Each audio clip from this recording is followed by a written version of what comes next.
Antonius Mizaldus de Mundi Sphaera, episode 19.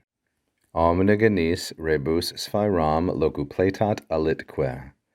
Foecundat movet ac tacita ratione gubernat.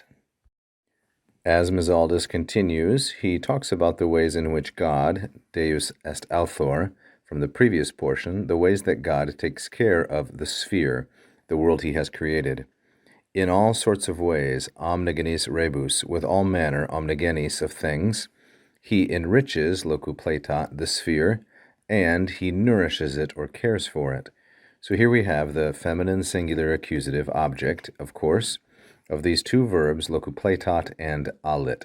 So locuplatat is a first conjugation verb, locupletare, like so, and alit is from allo alere, which is a third conjugation verb, to nourish, to sustain, or to feed, to support.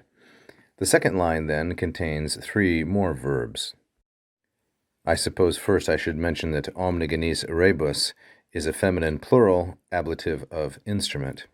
But then on the second line, he enriches it or fertilizes it, he makes it fertile, he causes it to move, movet, and by a silent or a secret system, a secret reason, tacita ratione, he governs it or oversees it.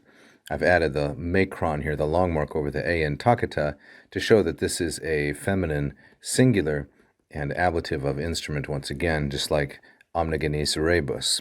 So tacita is from the second conjugation verb takeo, takere, like so.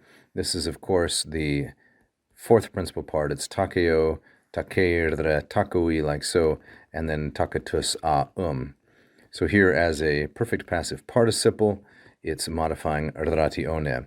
By a silent, a secret, a hidden system or reason, he governs that sphere.